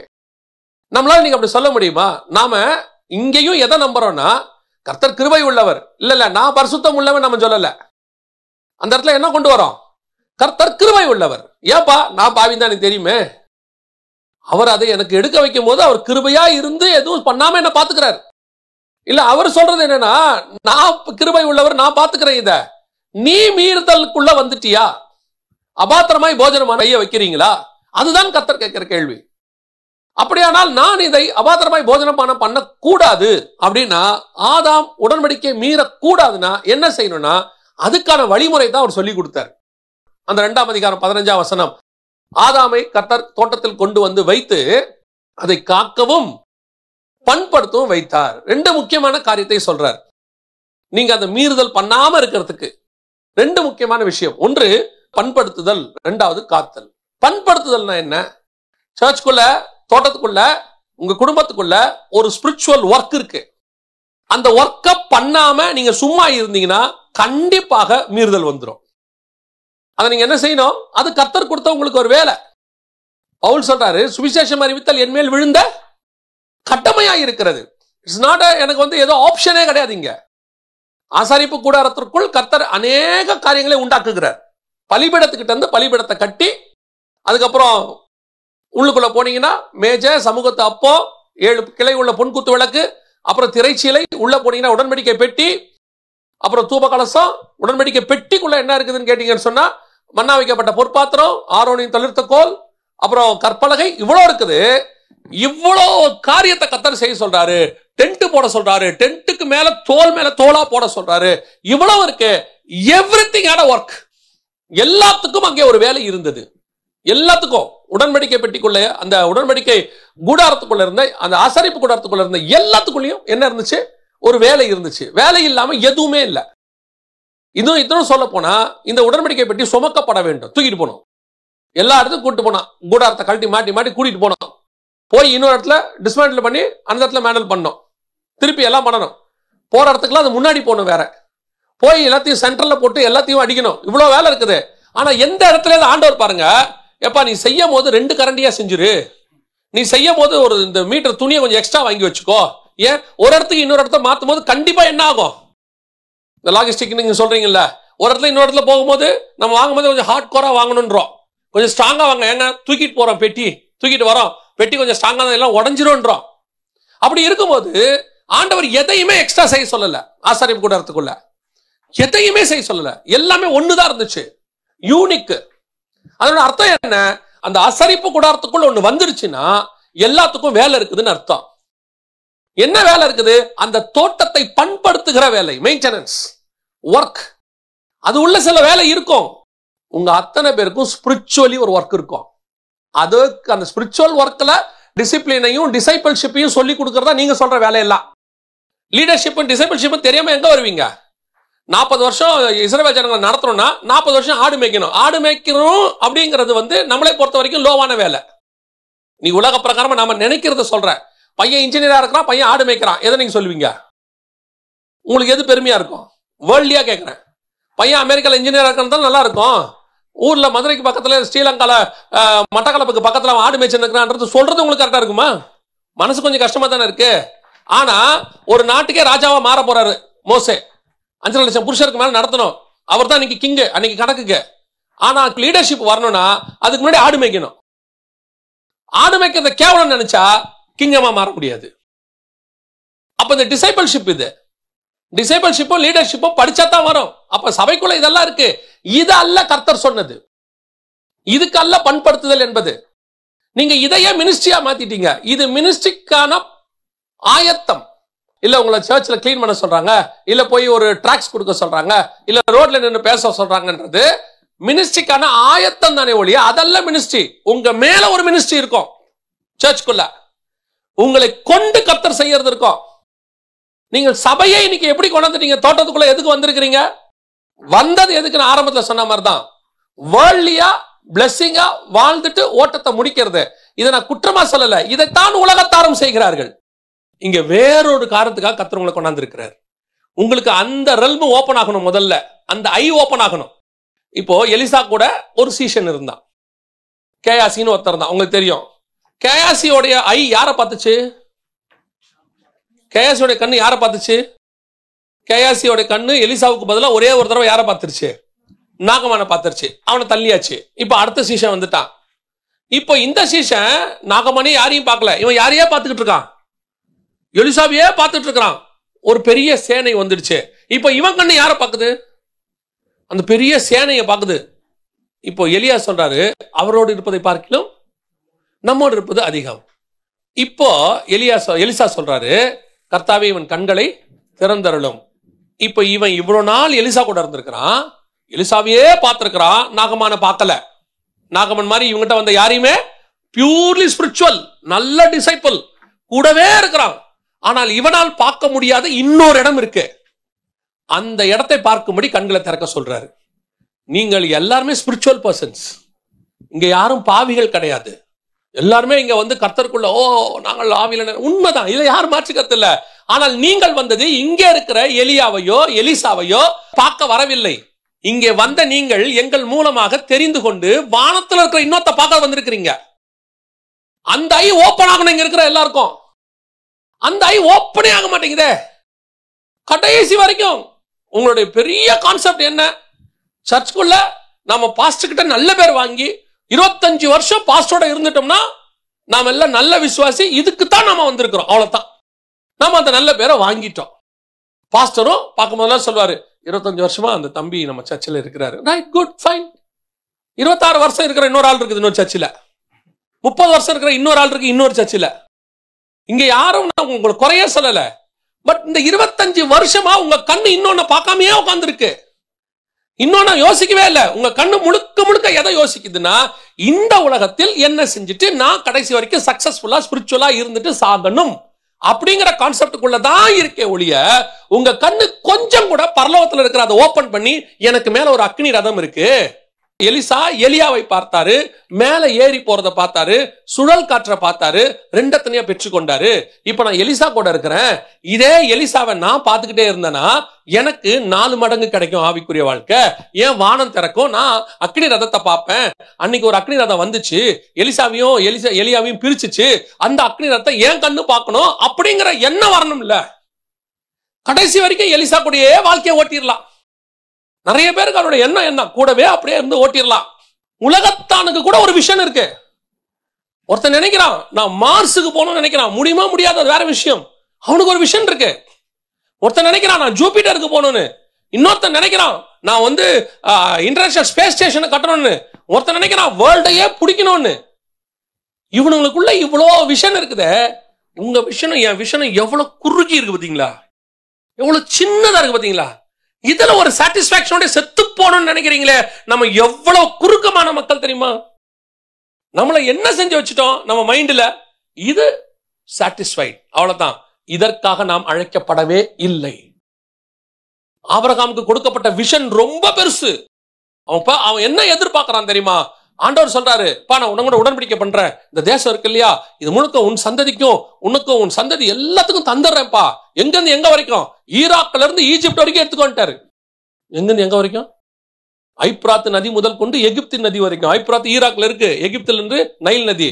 ஈராக்ல இருந்து ஈஜிப்ட் வரைக்கும் உனக்கு தந்துடுறேன், எடுத்துக்கோன்றான். அவன் சொல்றான், அதை அல்ல, அதெல்லாம் அல்ல, அதுல மேன்மதையாச பரம தேசத்தையே நாடின, எனக்கு ஒரு நகரம் ஏறி வருது, அதை கொடுங்கன்றான். என்ன ஒரு தாட்டு, என்ன ஒரு ஸ்பிரிச்சுவல் மைண்ட், என்ன ஒரு விஷன். எப்படி இருக்கு பாருங்க. நான் ரொம்ப ஆச்சரியமா பார்ப்பேன். எஸ்தரை ராஜா கூப்பிட்டு சொல்றாரு ஃபர்ஸ்ட் டைம், எஸ்தர் உனக்கு என்ன வேண்டும்? அடுத்த வார்த்தை சொல்வாரு, ராஜ்யத்தில் பாதி கட்டலம் நான் உனக்கு தருகிறேன். எஸ்தர் சொன்ன, அதெல்லாம் ஒண்ணு வேணாம் ராஜா. என்னது ஒண்ணு வேணாமா? என்ன இப்படி சொல்லிட்ட? எவ்வளவு தெரியுமா? 127 நாட்டுல பாதி, 63 நாடு. 63 நாடு. எங்கிருந்து எங்க வரைக்கும்? இந்தியால இருந்து இந்து தேசம் முதல் கொண்டு எத்தியோப்பியா வரைக்கும், சூடான் வரைக்கும். இன்னைக்கு இருக்கிற Sudan from India, Iran, Iraq, இன்னைக்கு இருக்கிற நாட்டெல்லாம் கணக்கு போட்டுங்க. மிடில் ஈஸ்ட் முழுக்க மொத்தம், Egypt, Saudi Arabia, Lebanon, Syria, மொத்தம் சேர்த்து 127 கண்ட்ரிஸ். அதுல சொல்றாரு, பாதியை நான் உனக்கு தரேன், பாதி தந்துடுறேன் உனக்கு. கூப்பிட்டு சொன்னு சொல்றா, அதெல்லாம் வேணாம் ராஜா, நீங்க வச்சுக்கங்க, பரவாயில்ல. போயிட்டாங்க. ராஜா அமுச்சு விட்டாரு. என்னடா அவ எல்லாத்தையும் வேணான்ட்டு சாப்பாட்டு கூப்பிடுறாளே, ஒருவேளை அங்க வச்சு கேட்பாளோ. அங்க போனோன்னு ராஜா சொல்றாரு, விருந்து முடிச்சோன்னு, எஸ்தர் உனக்கு என்ன வேண்டும் சொல், ராஜ்யத்தில் பாதி கேட்டால் தரேன். அதெல்லாம் வேணாம் ராஜா, நீங்க வீட்டு போங்க. இப்ப ராஜாவுக்கு புரியவே மாட்டேங்குது. இவ பார்க்கும்போதும் கேட்டேன், ஒண்ணு வேணான்ட்டா. சரி, இவளை பார்க்க நான் போகும்போது கேட்டேன், ஒண்ணு வேணான்ட்டா. அப்புறம் எதுக்கு தான் என்ன கூப்பிட்டா? அப்புறம் தேசத்தில் பாதி கூட வேணும்னா இதை விட வேற என்ன எதிர்பார்க்கிறா? அவன் நினைக்கிறா, நீ என்ன பாதி கொடுக்குற? என் விஷனே 127. நீ என்ன தேசத்துல பாதி கொடுக்குற? ஒரு நாள் வரும், உன் பக்கத்துல உட்காருவேன், ராஜகுமாரத்தையா மாறுவேன், கிரீடத்தை வைப்பாங்க, 127 நாட்டுக்கு நான் தான் ராணி. விஷன் எவ்வளவு பெருசு பாருங்க. அந்த விஷன் வரணும். இது அல்ல, இதிலும் மேன்மையான பரம தேசத்தை அவள் நாடினான். அப்போ எலிசா இருக்கிற ஊழியக்காரனுக்கு ஒண்ணு இருந்துச்சு, இது அல்ல, எலிசா கூட இருக்கிற சேனை அல்ல, மேல இருக்கிற அக்னி ரதத்தை பார்க்கணும். அப்ப நான் சர்ச்சுக்குள்ள உட்கார்ந்து இது அல்ல, இதுலயே என் வாழ்க்கை. இப்பவும் சொல்றேன், இது நான் உங்களுக்கு எச்சரிப்பா சொல்றேன். இந்த வேலையை நீங்க செய்யல, தோட்டத்தை காவல் காக்கிற வேலையை யாரு கொடுத்தாரு? ஆதாம் தானே கொடுத்தாரு. வாசிங்க, ஆதியாகமத்தின் புஸ்தகம் 3ஆம் அதிகாரம் 24வது வசனத்தை வாசிங்க. அவர் மனுஷனை துரத்திவிட்டு ஜீவ விருட்சத்துக்கு போம் வழியை காவல் செய்ய ஏதேன் தோட்டத்துக்கு கிழக்கே கேருபீன்களையும் வீசிக்கொண்டிருக்கிற சுடரொளி பட்டயத்தையும் வைத்தார். எடுத்து வேலையை வேற ஒருத்தங்கிட்ட கொடுத்துட்டாரு. எதுக்கு கொண்டு வந்து வச்சு வேலையை கொடுத்து எதுக்கு ஒன்று உட்கார வச்சு என்ன விஷன் கொடுத்தாரோ அந்த விஷனை நீங்க செய்யலைன்னா எடுத்து இன்னொருத்தங்கிட்ட கொடுத்துருவாரு. எப்பவுமே ஒரு விஷயத்த நல்லா மைண்ட்ல வச்சுக்கணும். கர்த்தர் நாம் ஒருவனை மாத்திரம் நம்பி இருக்கிறவர் அல்ல. இவனை விட்டா வேற ஆளே இல்லை, நான் என்ன செய்வேன், அதுக்கப்புறம் நான் என்ன பண்ணுவேன், இந்த ஒர்க்கை செய்ய முடியாம போச்சேன்னு இல்லை. அவருக்கு 7000 வருஷம் ஹிஸ்டரி இருக்கு, 6000 வருஷம் மனுஷனை பத்தின ஹிஸ்டரி இருக்கு. அவருக்கு தெரியும் ஆதாம்ல இருந்து ஆளை ஆல்டர்னேட் வச்சுக்கிட்டே இருப்பாரு. ஒரு ஆள் சவுல் இல்லையா, தாவீதை கொண்டு வருவாரு, இமிடியேட்டா கொண்டு வருவாரு. யூதாஸ் போனானா பவுலை கொண்டு வருவாரு. கர்த்தர் ஆல்டர்னேட் வச்சுக்கிட்டே இருப்பாரு. ஆதாம் காவல் செய்ய இல்லையா, கொண்டா கேருபீன்ட்டாரு, அவனவை காவலுக்குட்டாரு, இவனை மட்டும் ஸ்ட்ராங்கான அளவைடான்ட்டாரு. இருக்கிறதுல கொடுமையான விஷயம் என்ன தெரியுங்களா, எனக்கு கொடுக்கப்பட்ட அழைப்பை நான் செய்யாமல் என் எதிரில் இன்னொருத்தன் செய்வதை நான் பார்ப்பது. பயங்கர கொடுமை தெரியுமா உங்களுக்கு? எனக்கு ஒரு அழைப்பை கொடுத்து அந்த அழைப்பை நான் என் மீறுதல்ல இழந்துட்ட பிறகு அதே அழைப்பை எதிரில் ஒருத்தன் செய்யறத கர்த்தர் வேணுன்ட்டா எதிரில் இருக்கிறவன் செய்ய வைப்பாரு, கூட இருக்கிறவனை செய்ய வைப்பாரு, அவனை செய்ய வச்சு நம்ம கிட்ட உணர்த்துவாரு, அவன் செய்யறான் பாரும்பாரு. அந்த மாதிரி ஒரு பெயின் இருக்கு பாருங்க, ஸ்பிரிச்சுவல் பெயின். உலகத்துல வேற ஒண்ணு கிடையாது. கர்த்தர் உங்ககிட்ட ஒண்ணு சொன்னா நீ செய்யணும், அது உனக்கு கொடுக்கப்பட்டது, நீ தான் செய்யணும். காரணம், இந்த நீங்க செய்யும் பொழுது அதோட ரிசல்ட் பலன் பரலோகத்தில் இருக்கிறது. கானானுக்கு ஆபிரகாம் போனதனுடைய பலன் எங்க இருக்குன்னா பரலோகத்தில் இருக்கு. பரமதேசத்தையே நாடினா அங்க வந்துருது, அது ஹெவன்லி பிளான்ல வந்துருது. அப்ப நான் இங்க எனக்கு கொடுக்கப்பட்ட பொறுப்பை செய்யறேனா, பண்படுத்துறேனா, பத்திரமா செய்யறேனா? இவன் காவல் காக்கல, சரி பண்படுத்தல, ஓகே ரைட் விட்டாச்சு, பண்படுத்தல, ஒர்க் பார்க்கல. ரெண்டாவது காவல் செய்யவும் ஒழுங்கா காவல் காத்தானா? ஒழுங்கா காவல் காத்தாங்களா ரெண்டு பேரும்? ஏன்னா இது ரெண்டு பேருக்கு சேர்ந்து கொடுக்கப்பட்டது. ஆசீர்வாதம் சொல்லும் போது 1:28 சொல்லும் போது அவங்க அவர்களை நோக்கி, அப்படித்தானே இருக்குது வசனம். 1:28 ஆதியாகமத்தை வாசிக்கும் போது வசனம் என்ன சொல்லுது? பின்பு தேவன் அவர்களை நோக்கி. யாரை நோக்கி? அவர்கள்னா அப்ப ஏவாள் இருந்தாங்களா? ஏவாள 2ஆம் அதிகாரத்துல தானே படைச்சாரு. அப்ப எங்க யாரு இல்ல? ஏவாள் இல்ல. ஆனா விஷன்ல யார் இருக்கா? ஏவாளும் இருக்கிறாங்க. ஏன்னா மல்கியா 2:15 சொல்லுது, அவர் ஒருவனை அல்லவா படைத்தார், அவருக்குள்ள ஆவி பரிபூர்ணமாய் இருந்தது, பின்ன ஏன் ஒருவனை படைத்தார், தேவ பக்தி உள்ள சந்ததியை பெரும்படிதானே. ஒருத்தனை தான் படைச்சாரு, ஆனா அவருக்குள்ள இருக்கிற விஷன்ல யார் இருந்தது? ஏவாளும் இருந்தாங்க. அப்ப இந்த ஆசீர்வாதம் யாருக்கும் சேர்ந்தது? ஏவாளுக்கும் சேர்ந்தது. அப்ப உடன்படிக்கை யாருக்கு சேர்ந்தது? ஏவாளுக்கு சேர்ந்தது. அப்ப கட்டளை யாருக்கும் சேர்ந்தது? ஏவாளுக்கும் சேர்ந்தது. அப்ப ஒரு தோட்டத்தை காவல் காக்கிற பொறுப்பு 2 பேர்கிட்ட இருக்கு. வாசிங்க, ஆதாமும் ஏவாளும் ஒழுங்கா காவல் காக்கல அப்படிங்கிறதற்கான அடையாளம் என்ன? 3ஆம் அதிகாரம் 1ஆம் வசனம் வாசிங்க. தேவனாகிய கர்த்தர் உண்டாக்கின சகல காட்டு ஜீவன்களை பார்க்கிலும் சர்ப்பமானது தந்திரமுள்ளதா இருந்தது. எந்த ஜீவனை பார்க்கிலும்? காட்டு ஜீவனை பார்க்கிலும். தோட்டத்துக்கு வெளியே இருக்கிறதுக்கு பேர் தான் காடு. தேவனாகிய கர்த்தர் மிருகத்தை உண்டாக்கும் போது எப்படி உண்டாக்குனாரு? ஆதியாகமம் 1:24 வாசிங்க. பின்பு தேவன் பூமியானது ஜாதி ஜாதியான ஜீவ ஜந்துகளாகிய நாட்டு மிருகங்களையும் ஊரும் பிராணிகளையும் காட்டு மிருகங்களையும். காட்டு மிருகங்கள், நாட்டு மிருகம், காட்டு மிருகம் ரெண்டையும் டிஃபரன்ஸ் பண்ணி தான் உருவாக்கி இருக்கிறார்.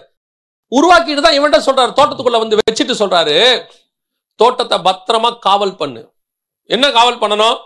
நாட்டு மிருகம், உள்ள மிருகம் இருக்குது தோட்டத்துக்குள்ள, அதே வெளியும் மிருகம் இருக்கு, எதுவும் வெளியிருந்து உள்ள வராம பாத்துக்க. காட்டு மிருகம் உள்ள வராம என்ன செய்ய பாத்துக்க. 2 பேரும் அதை பாத்துக்கணும். இப்ப எங்க பிரச்சனை வந்துச்சு தெரியுமா? காட்டு மிருகத்தை உள்ள விட்டுட்டாங்க தோட்டத்துக்குள்ள. அந்த வசனத்திலே அடுத்து சொல்லுது, சர்ப்பமானது ஸ்திரியை நோக்கி. அப்போ சர்ப்பம் எங்க வந்துருச்சு? ஒண்ணு பண்படுத்தல, இன்னொன்னு ஒழுங்கா காவல் செய்யல. கொடுக்கப்பட்ட ஒண்ணு ஃபர்ஸ்ட் வேலையே செய்யல, இன்னொன்னு கொடுக்கப்பட்ட வேலையை ஒழுங்கா செய்யல. இன்னைக்கு செய்யறோமா? கொடுக்கப்பட்ட வேலை ஒழுங்கா செய்யப்படுதா? உங்ககிட்ட கொடுக்கப்பட்ட பொறுப்பு இருக்குதே, அது ஏதோ ஆக்சிடென்டாலவோ அது சும்மாவோ இல்ல பாஸ்டர் பாத்துக்க சொல்லியோ கொடுக்கல. நான் சொல்றது எல்லாத்துக்கும். இப்ப திடீர்னு பாஸ்டர் உங்களை கீபோர்டு வாசிங்கன்னு சொல்றாங்க. இப்ப கீபோர்டு வாசிக்கிறவங்கள நான் சொல்லல, நான் சொல்றது ஒரு உதாரணம். கீபோர்டு வாசிங்கன்றாங்க இல்லையா, ஒரு மேலே ஏறி பாட சொல்றாங்க இல்லையா, உங்களை ஒரு நாள் சர்ச்சை பார்த்துக்கோங்கன்னு சொல்றாங்க, இல்ல ஒரு நாள் செய்தி கொடுங்கன்னு சொல்றாங்க, இல்ல ஒரு சண்டே கிளாஸ் எடுங்கன்றாங்க. இது பொறுப்பு. இதை செய்யும் போது ஒழுங்கா செய்யணும். ஏதோ எனக்கு கொடுத்தாங்க, ஒரு நாள் தானே கொடுத்தாங்க, நாம ஏதோ அதை வந்துட்டு நேரா இந்த சர்ச்சில் வரும்போது இன்னைக்கு இருக்கிற சபைகளில் இருக்க ஒரு பெரிய பிரச்சனை. ஒரு 30 வருஷத்துக்கு முன்னாடி உள்ள சர்ச்சில் 25 வருஷத்துக்கு முன்னாடி ஒரு பொறுப்பை கொடுத்தா, இப்போ எங்ககிட்ட கொடுத்தாங்க, ஓப்பனர் மினிஸ்ட்ரி கொடுப்பாங்க, நாங்கள் ரோட்டில் போய் மைக்கில் பேசுவோம். நான் சொல்றது இந்தியாவில் தெருவில் போய் சண்டேஸில் பேசுவோம். 3 மணிலேருந்து 6 மணி வரைக்கும் ஒவ்வொரு ஸ்பாட்டான்னு இன்னும் பேசுவோம். பேசி 10 நிமிஷம் பேசுவோம். பேசும் பொழுது அந்த பொறுப்பை ஒரு நாள் சொல்லுவாங்க, இன்னைக்கு நீங்க ஒரு ஸ்பாட்ல பேசுங்க தம்பி அப்படிம்பாங்க. கர்த்தர் அறிவார், அந்த ஒரு ஸ்பாட்டுக்கு பேசுறதுக்கு காலையிலேருந்து ஜெபம் பண்ணுவோம். ஏன்னா சான்ஸ் கிடைச்சிருக்கு, வாய்ப்பு கிடைச்சிருக்கு, விட்டுறக்கூடாது. நான் காலேஜ் ஃபர்ஸ்ட் இயர் இருக்கும் போது ஆண்டவர் ஏற்றுக்கொண்டேன். அப்போதான் எனக்கு 2 வருஷத்துல எங்க சர்ச்சில் வந்து ஓப்பனர் மினிஸ்ட்ரி பேச சொல்றாங்க. அது வரைக்கும் கூட போவோம் வருவோம், ட்ராக்ஸ் மட்டும் கொடுப்போம் ரோட்ல நின்று. ஒரு நாள் சொன்னாங்க பேசுங்க தம்பின்னு. அடுத்த சண்டே நீங்க பேசுங்க தம்பின்னு சொல்லிட்டாங்க. திங்கக்கிழமையிலேருந்து வெள்ளிக்கிழமை வரைக்கும் காலேஜில் லஞ்ச் ஹவர்ஸ்ல டெய்லி ஜெபம் பண்ணியிருக்கிறேன். ஆண்டவர் எத்தனை நிமிஷம்? 10 நிமிஷம் தான் ஜெபம் பண்ணியிருக்கிறேன். ஆண்டவருக்கு தெரியும் அங்க ஒரு முட்செடி இருக்குது, ஒரு ஒரு இடத்துல எங்க காலேஜுக்குள்ள இருக்கும். போய் அங்க உட்காந்து அங்க வந்து ஒரு டவலை விரிச்சு உட்காந்து டெய்லி ஜெபம் பண்ணுவேன். ஆண்டவரே அந்த 10 நிமிஷத்துல கொஞ்சம் பேர் ரட்சிக்கப்படணும். அந்த 10 நிமிஷம் ரோட்ல போற வரவங்க தான், யாரும் நின்று கேட்க மாட்டாங்க. ரோட்ல போற வரவங்க தான். நான் மட்டும் இல்ல, எங்க சபையில இருந்த எல்லாரும் அப்படித்தான். நானும் பெருமையா சொல்ற நினைச்சிடாதீங்க, அத்தனை பேரும் அப்படித்தான். அன்னைக்கு இருந்த எல்லா சபையில உள்ள ஆவிக்குரியவர்கள் அப்படித்தான் இருந்தார்கள். ஒரு சண்டே கிளாஸ் மினிஸ்ட்ரிக்கு முந்தின நாள் ஃபாஸ்டிங் இருப்பாங்க பிள்ளைகளுக்காக. இப்ப சண்டே கிளாஸ் மினிஸ்ட்ரி ஜாலியா நோவா கதை தானே பாத்துக்கலாம்.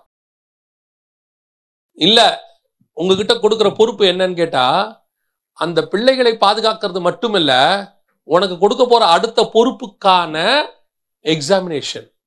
கர்த்தர் பரலோகம் உன்னை நம்புதுங்கிறதுக்கான எக்ஸாமினேஷன். இதுல ஒழுங்கா பண்ணதான் அடுத்த பொறுப்பு. கொஞ்சத்தில் உண்மையா இருந்தால் அநேகத்தின் மேல் அதிபதியாய் வைப்பார். எனக்கு கொடுக்கப்பட்ட பொறுப்பு சின்னதுன்னு நினைக்காதீங்க, சின்னது மட்டும் நினைக்காதீங்க. சர்ச்சில் என்ன செய்ய சொல்றாங்கன்ட்டு, எனக்கு கொடுக்கப்பட்ட பொறுப்புல நான் கொஞ்சத்துல உண்மையா இருந்தா போதும், என்னுடைய ஹெவன்லி விஷன் ஓபன் ஆயிடும். அதான் எனக்கு செலக்ஷன். இப்ப ஆண்டவர் சொன்னாரு, அந்த பாத்துக்கப்பா, இந்த தோட்டத்தை பாத்துக்க. திடீர்னு பாம்பை உள்ள விட்டாங்க. வசனம் சொல்லுது, பாம்பு உள்ள வந்த உடனே ஸ்திரீயானவள் வஞ்சிக்கப்பட்டாள். அப்படிதானே இருக்குது? அப்படிதானே இருக்கு. வாசிங்க 1 தீமோத்தேயு 2:14 வாசிங்க. ஆதாம் வஞ்சிக்கப்படவில்லை, ஸ்திரீயானவளே வஞ்சிக்கப்பட்டு மீறுதலுக்கு உட்பட்டாள். 2 பேரும் தானங்க சாப்பிட்டாங்க. அதென்ன ஒருத்தன் வஞ்சிக்கப்படவில்லை ஒருத்தி வஞ்சிக்கப்பட்டாள்னு இருக்கு? 2 பேரும் தானே பழம் சாப்பிட்டாங்க. ஆனால் இங்கே சொல்லும் பொழுது ஆதாம் மீறினான், ஆதாம் மீறினான், ஸ்திரீ வஞ்சிக்கப்பட்டாள். டிஃபரன்ஸா வேர்டு மாத்தி யூஸ் பண்றார் ஆண்டவர். 2 பேரும் வஞ்சிக்கப்பட்டார்கள் சொல்லல, 2 பேரும் மீறினார்கள் சொல்லல. ஆதாம் உடன்படிக்கையை மீறினான். வசனம் தெளிவா இருக்கு தீமோத்தேயுல. ஆதாம் வஞ்சிக்கப்படவில்லை, ஸ்திரீயானவளே வஞ்சிக்கப்பட்டாள். மீறுதல் வேறு, வஞ்சித்தல் என்பது வேறு. வஞ்சித்தல்னா ஏமாற்றப்படுதல். அவள் ஏமாற்றப்பட்டால், இவன் மீறினான். ஏமாற்றப்பட்டால்னா என்ன அர்த்தம்னா, தெரியாம கூட ஏமாற முடியும். ஆனா மீறுதல்னா தெரிஞ்சு செய்வது. எனக்கு ஒரு வேலை கொடுக்கப்பட்டது, அந்த வேலையில் நான் என்ன செஞ்சுட்டேன்? மீறுதல். உடன்படிக்கையை நான் மீறிட்டேன். சாப்பிடாதன்னு சொன்னதை நான் சாப்பிட்டுட்டேன். ஆனா ஸ்திரீயானவள் என்ன செய்யப்பட்டாலாம்? வஞ்சிக்கப்பட்டானா. ஏவாள் எப்படி வஞ்சிக்கப்பட்டா? வாசிங்க 2 கொரிந்தியர் 11:3-4 வாசிங்க. ஆகிலும் சர்ப்பமானது தன்னுடைய தந்திரத்தினாலே ஏவாளை வஞ்சித்தது போல, சர்ப்பமானது தன்னுடைய தந்திரத்தினாலே ஏவாளை வஞ்சித்தது போல, உங்கள் மனதும் கிறிஸ்துவை பற்றிய உண்மை நின்று விலகும்படி கெடுக்கப்படுவோம் என்று பயந்திருக்கிறேன். அப்ப பவுல் எதை கனெக்ட் பண்றாருன்னா, எப்படி சர்ப்பம் வந்து இந்த இடத்துல ஏவாளை வந்து பழம் சாப்பிடுன்னு சொல்லி வஞ்சித்ததை எதுக்கு ஈக்குவலா கொண்டாரு? ஒரு உபதேசம் எப்படி சபைக்குள் வந்து சபையில ஏமாற்றுகிறது, அதே மாதிரி நீங்கள் ஏமாறுவீர்களோ என்று. ஸ்திரீயானவளை சர்ப்பம் வஞ்சித்தது போல உங்கள் இருதயம் கிறிஸ்துவை பற்றிய உண்மை நின்று விலகும்படி கெடுக்கப்படுமோ என்று பயந்திருக்கிறேன். அப்ப என்ன அர்த்தம்? சர்ப்பம் வந்து சாப்பிடுன்னு சொன்னது ஒரு உபதேசம். சாப்பிடுன்னு சொன்னது உபதேசம். என்ன உபதேசம்? ஏமாற்றுகிற உபதேசம். எது ஏமாற்றுகிற உபதேசம்? அவர் சொல்றாரு சாப்பிட்டா சாவேன்னு, இவன் சொல்றான் நீ சாப்பிட்டா சாவ மாட்டேன்னு. அவ்வளவுதான். அப்படியே ஆப்போசிட்டா சபை, உங்களுக்கு ஒரு நல்ல சபையில் இருக்கிறீங்க, நல்ல வசனம் கொடுக்குறாங்க, உங்களுக்கு கொடுக்கப்படுது. இன்னைக்கு சர்ப்பம் தோட்டத்துக்குள்ள நுழையிற மாதிரி இன்னைக்கு உங்க வீடுகளுக்குள்ளே கள்ள உபதேசமும் தேவனுடைய விரோதமான உபதேசமும் ஏடாகூடமான உபதேசமும் சபைக்குள்ளே வருகிறது, உங்களுக்குள்ளே வருகிறது. அன்னைக்கு ஒரு பெரிய பிளஸ் பாயிண்ட் எங்க காலத்துல என்னன்னு கேட்டீங்கன்னா, சர்ச்சை விட்டாச்சுன்னா கல்லோபதேசம் எங்களுக்கு வரணும்னா கல்லோபதேசக்காரன் வீட்டுக்கு வரணும். அதான் 2 ஆப்ஷன். இப்போ அப்படி இல்லை. இன்னைக்கு கல்லோபதேசக்காரன் உங்களுக்குள்ள வர்றதுக்கு 100 வழி இருக்கு. ஃபேஸ்புக் வழியா வரான், வாட்ஸ்அப் வழியா வரான், நேரா வராங்க. அதுவும் நீங்க வெளிநாட்டுல இருக்கிறீங்களா, சொல்லவே வேண்டாம். பக்க வழியா விசிட்டிங் பாஸ்டர்ஸ்னு கொஞ்சம் பேர் இருக்கிறாங்க. உங்களுக்கு என்ன, வரவங்க வந்து எப்படின்னு சொன்னா என்ன இருக்காங்கன்னு ஒண்ணுமே தெரியாது. உங்களை பொறுத்த வரைக்கும் நீ சாகவே சாக மாட்டாய்னா சூப்பர், தேவர்களை போல இருப்பாய், அவ்வளவுதான். உங்களுக்கு இப்ப இதான் பக்க வழியாய் நுழையிறது தான் பெருசா இருக்கு. அன்னைக்கு வாய்ப்பே இல்ல. யோசிச்சு பாருங்க, அவர் வந்து நமக்காக இலவசமாக வாசலை திறந்தாருன்னு இருக்கு. இன்னைக்கு பக்க வழியாக இந்த உபதேசங்கள் உள்ளே வருது. இதுக்கு காரணம் என்ன? நீங்க வஞ்சிக்கப்படுறது இல்லாம ஒரு இதுக்கு அடுத்து இன்னொரு ப்ராப்ளம் இருக்காது, நான் சொல்லிட்டு முடிச்சிடறேன். நீங்க வஞ்சிக்கப்படுவது என்ன நோக்கம்? You are not maintaining. நீங்க ஒழுங்காக காவல் செய்யவில்லை. இரண்டாவது, பண்படுத்தவும் இல்லை, காவல் செய்யவும் இல்லை. பிள்ளைகளை போய் நீங்க சொல்றீங்கல்ல, ஏன் பிள்ளைகள் இப்படி ஆயிட்டாங்க, சாரி டு சே, தப்பா எடுத்துக்காதீங்க. சரியான காவலாளி வீட்டில் இருந்தால் உன் பிள்ளைகளை எதுவும் பாதிக்காது. இல்லைங்க, நாங்க ஒழுங்கா தான் இருக்கோம், பிள்ளைங்க ஸ்கூலுக்கு போய் கெட்டு போறாங்க, பிள்ளைங்க காலேஜுக்கு போய் கெட்டு போறாங்க. இந்த தேசம் அப்படி இருக்கிறது. தேசம் சோதமாகவே இருக்கட்டும், தேசம் சோதமாகவே இருக்கட்டும். உங்கள் பிள்ளைகள் குடியிருக்கிறது நேபுகாத் நேச்சாருடைய ஹெட் குவார்ட்டர்ஸ் பாபிலோனாகவே இருக்கட்டும், எங்க வேணாலும் இருக்கட்டும். உங்கள் பிள்ளைகளோடு கூட கர்த்தர் இருந்தால் அந்த இடம் உங்கள் பிள்ளைகளை போல மாறுமே ஒழிய உங்கள் பிள்ளைகள் அந்த இடத்தை போல மாற மாட்டார்கள். அதான் உண்மை. அப்ப யாரு காரணம்? காவல் செய்யாதது உங்க பிரச்சனை. நீங்க காவல் பண்ணிருக்கணும். என்னங்க காவல் பண்றதுல என்னங்க பிரச்சனை? நானும் எங்க பிள்ளைங்கிட்ட சொல்லதான் செய்யறேன், ஜோமனு ஜோமனுங்கிற இல்ல. ஏலி கூட தான் சொன்னான் அவன் பையனை பார்த்து, நீ செய்வது சரியல்ல. அவன் சொன்னான் பிள்ளையை பார்த்து, ஏலி நீங்கள் செய்வது சரியல்ல, கர்த்தர் பொறுத்துக்க மாட்டார். ஆனா கர்த்தர் என்ன சொன்னா தெரியுமா? ஏலியை பார்த்து, நீ என்னை பார்க்கலாம் உன் குமாரரை அதிகமாக நேசிக்கிறாய். ஏன்? ஏலி ரெண்டு பேரையும் கண்டிச்சாரு. ஒன்னு பசங்களை கண்டிச்சாரு, இன்னொன்னு அண்ணாலை கண்டிச்சாரு. ஆனா அண்ணாலை கண்டிக்கும் போது எப்படி கண்டிச்சாரு தெரியுமா? பேலியாளின் மகளே. எப்படி கண்டிச்சாரு? பேலியாளின் மகளே, எது வரைக்கும் குடித்து வெறுத்திருப்பாய். பையனை சொல்லும் போது, செய்வது சரியல்ல, பார்த்து செய்யுங்க, ஆண்டவருக்கு பிடிக்காது.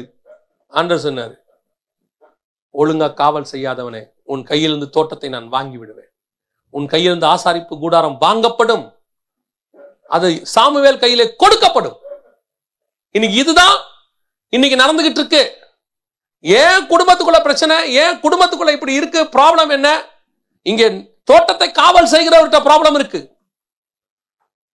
இங்க அதுதான் இங்க ப்ராப்ளம். இப்ப உள்ள வந்துருச்சு சர்பம், உபதேசம் உள்ள வந்துருச்சு, கள்ள உபதேசம் உள்ள வந்துருச்சு.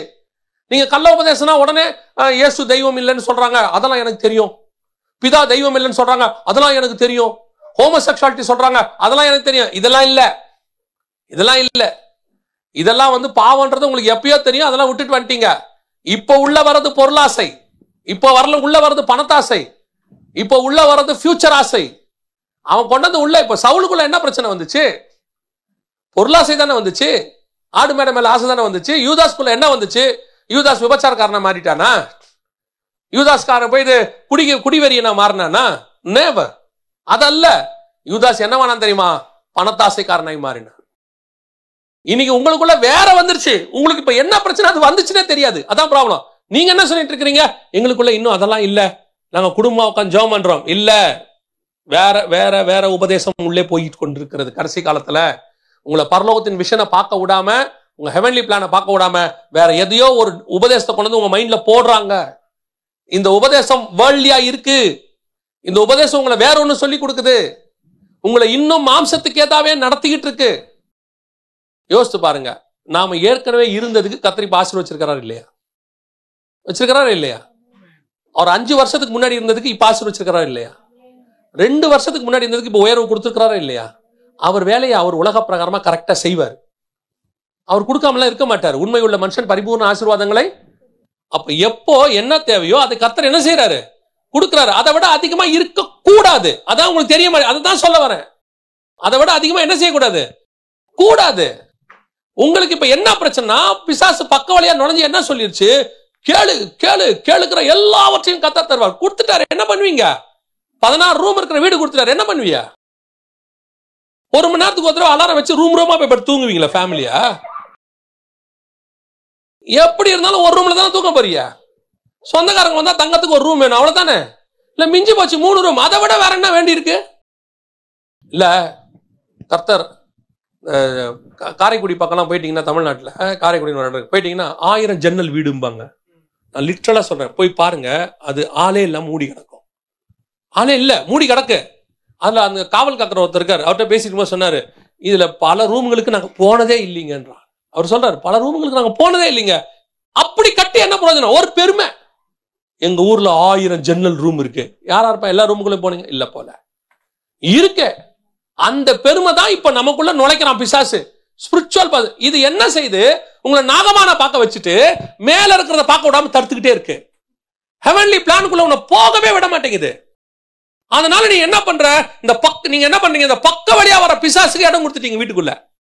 பிசாசுடைய தந்திரத்துல ஒண்ணு என்னன்னா, அது உங்களுக்குரிய ஆசீர்வாதமாகவே இருக்கும்னு வச்சுக்கோங்களேன். உங்களுக்குரிய ஆசீர்வாதமாகவே இருக்கும்னு வச்சுக்கோங்களேன். அதை ராங் டைம்ல கொடுக்க சொல்றான் உங்களுக்கு, உங்களை கேட்க சொல்றான் ராங் டைம்ல. அதுவே தப்பு தானே? இப்ப நீங்க போயிட்டு உங்க ஸ்கூல்ல பையனை சேர்க்கும் போது உங்க பையனை என்ன படிக்க வைக்கிறீங்க? இன்ஜினியரிங் படிக்க ஆசைப்படுறோம்.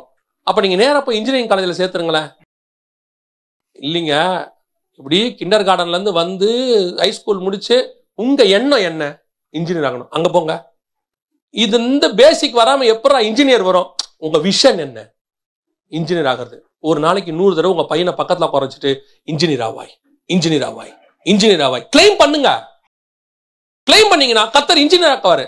அப்ப சுத்தி இருக்கிற அத்தனை பேர் உங்களை என்ன சொல்லுவான்? அதே தான் ஸ்பிரிச்சுவலி நீங்க பண்ணிட்டு இருக்கிறீங்க.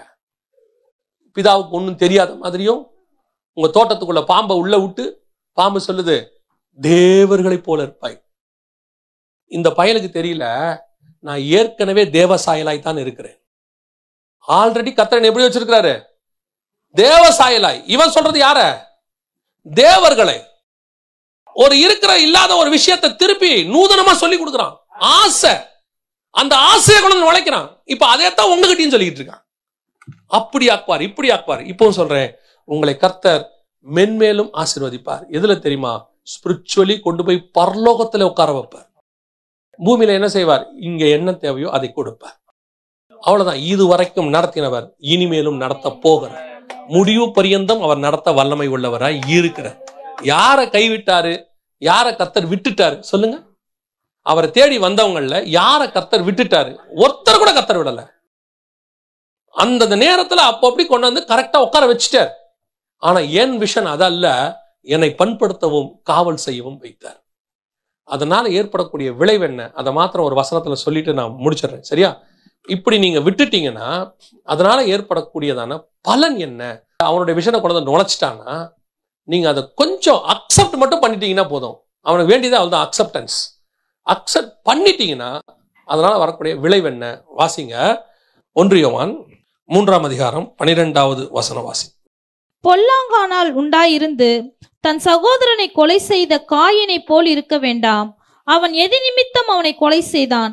தன் கிரியைகள் பொல்லாதவைகளும் தன் சகோதரனுடைய கிரியைகள் நீதியுள்ளவைகளுமாய் இருந்தது நிமித்தம் தானே. அவன் யாரால உண்டானான்? பொல்லாங்கானால் உண்டாயிருந்த காயின். காயின் யாரால உண்டாக்கப்பட்டான்? வாசிங்க 4ஆம் அதிகாரம் 1ஆம் வசனம். ஆதாம் தன் மனைவியாகிய ஏவாளை அறிந்தான்.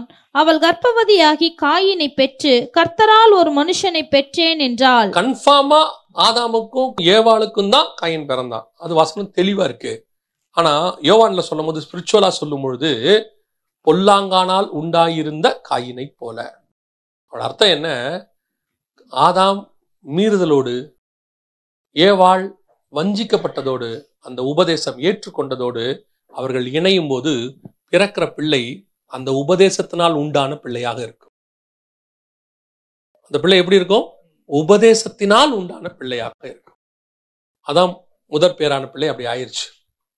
இப்போ அதுவே மரியாள் கர்த்தருடைய வார்த்தையை ஏற்றுக்கொண்ட போது, கீழ்ப்படிந்து ஏற்றுக்கொண்ட போது, பரிசுத்த ஆவியினால் உண்டான முதல் பேரானவர் மீட்கக்கூடியவராக இருந்தார். இப்ப அந்த வசனத்தை நம்ம ஏற்றுக்கொள்றதுலதான் பிறக்கிறது காயினா, பிறக்கிறது இயேசுவான்னு இருக்கு. ஏவாள் அந்த வார்த்தையை, பிசாசின் வார்த்தையை ஏற்றுக்கொண்ட போது அவள் ஆதாமால் உண்டாயிருந்தாள். ஆனால் பிறந்தது பிசாசினால் உண்டாயிருந்துச்சு. அப்ப நீங்க வஞ்சிக்கப்படுற உபதேசத்தையும் மீறுதலையும் வச்சுக்கிட்டு ஸ்பிரிச்சுவல் பர்சனா 2 பேர் சர்ச்சில் தான் கல்யாணம் பண்ணோம், பாஸ்டர் தான் வந்து கல்யாணம் பண்ணி வச்சாரு, எனக்கு பொண்ணு பார்த்தது ஒரு பாஸ்டர் தான், மாப்பிள்ளைய பார்த்தது ஒரு பாஸ்டர் தான், பியூர் ஸ்பிரிச்சுவல், நிறைய ஊழியக்காரங்க வந்தாங்க, பிறக்கிறது காயினா இருக்கு, என்ன பண்ணலாம்? 10 வருஷம் கழிச்சு வந்து சொல்றாங்க, என்னன்னே தெரியல, என் பிள்ளை இப்படி இருக்கு. பண்ணி வச்சவங்க மேல பிரச்சனை இல்ல, உண்டாக்குன தேவன்கிட்ட பிரச்சனை இல்ல, ஆதாம் ஏவாள் கிட்ட கொடுத்த தோட்டத்தில் பிரச்சனை இல்ல, நீ ஏற்றுக்கொண்ட உபதேசத்தில் தான் பிரச்சனை இருக்கிறது. எது உனக்குள்ள இருக்கிறதோ அதுதான் பிள்ளையாய் கர்ப்பம் தெரிக்கிறது. உங்க பிள்ளைகளுக்குள்ள ஏன் அப்படிப்பட்ட காரியங்கள் வருது? ஏன் அப்படிப்பட்ட சுபாவங்கள் வருது? மீறுதல், வஞ்சித்தல் ரெண்டும் சேர்ந்து ஒரு குழந்தையை பெற்றெடுக்குது. அதுதான் இன்னைக்கு சந்ததிகளாக மாறுகிறது.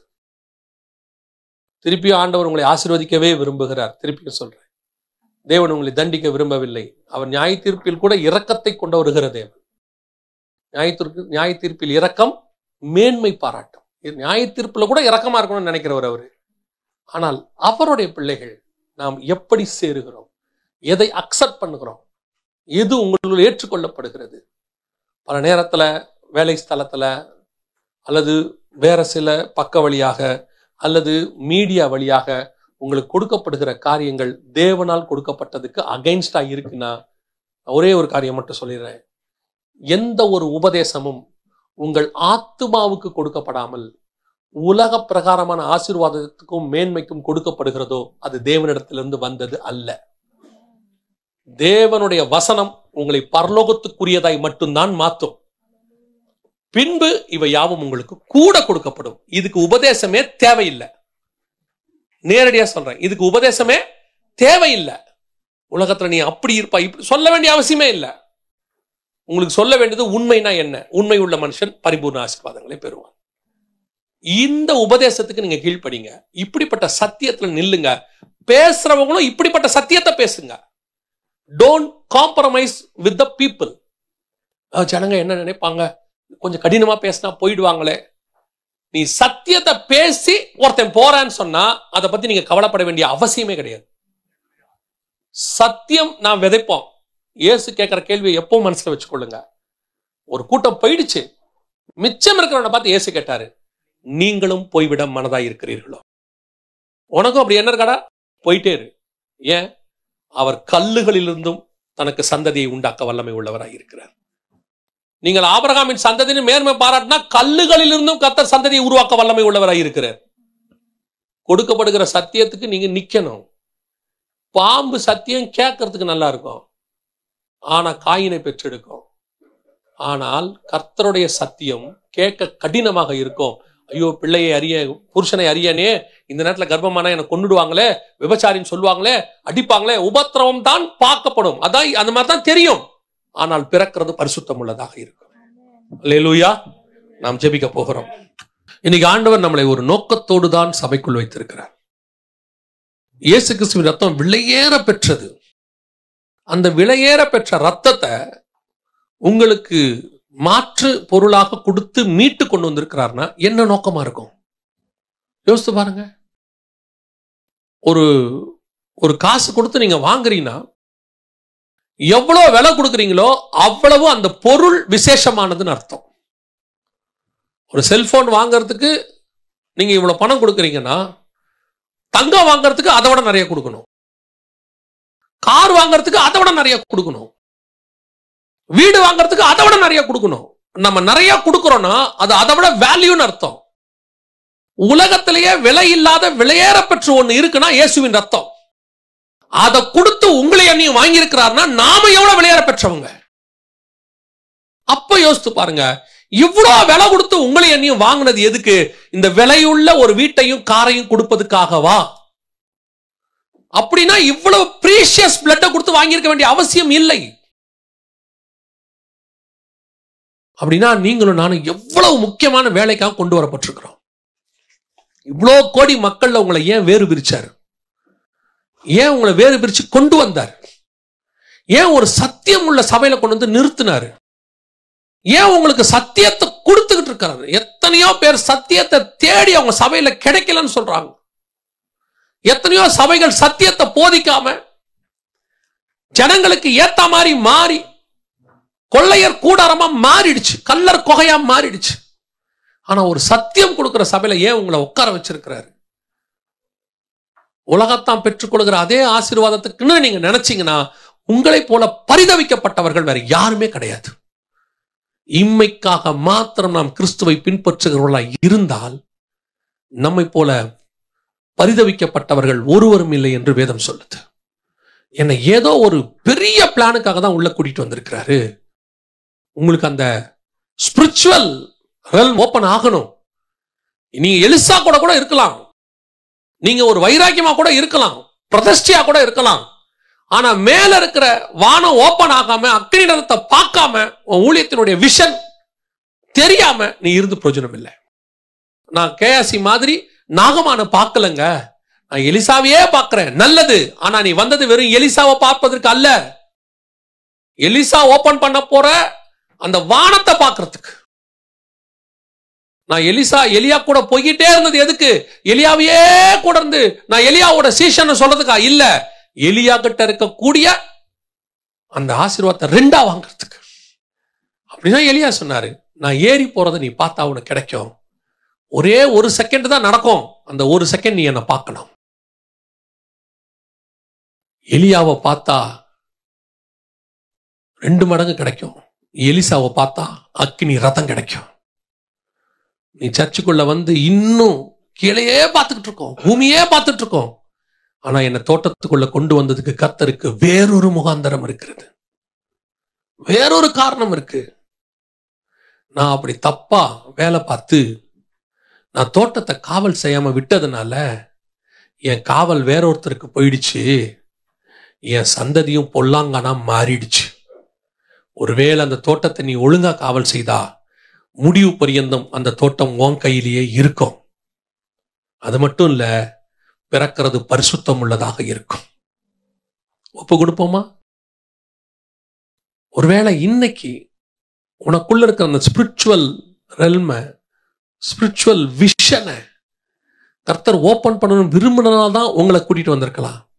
உங்ககிட்ட அப்படி ஏதாவது கர்த்தர் இன்னைக்கு இடைப்பட்டிருந்தா மட்டும் கரங்களை தேவனுக்கு நேராக உயர்த்தி, ஆண்டவரே, என்னுடைய அந்த விஷன், எனக்கு வைக்கப்பட்ட அந்த தரிசனம், அதுல நான் முடிவு பரியந்தம் ஓடணும், எனக்கு அதை வெளிப்படுத்தி கொடுங்கப்பா. நான் ஏன் உங்களுக்குள்ள வந்தேன், நான் ஏன் சத்தியத்தை கேட்கிறேன் அப்படின்றவங்க மட்டும், அப்படி விரும்புறவங்க மட்டும் உங்க கரங்களை ஆண்டவருக்கு நேராக உயர்த்தி, ஆண்டவரே, எனக்கு அந்த வைக்கப்பட்ட என்னுடைய தரிசனத்தை, என்னுடைய வாழ்க்கையை, ஆவிக்குரிய ட்ரெஷரை எனக்கு ஓபன் பண்ணி கொடுங்கப்பான்னு சொல்லி ஜெபம் பண்ணுவோமா?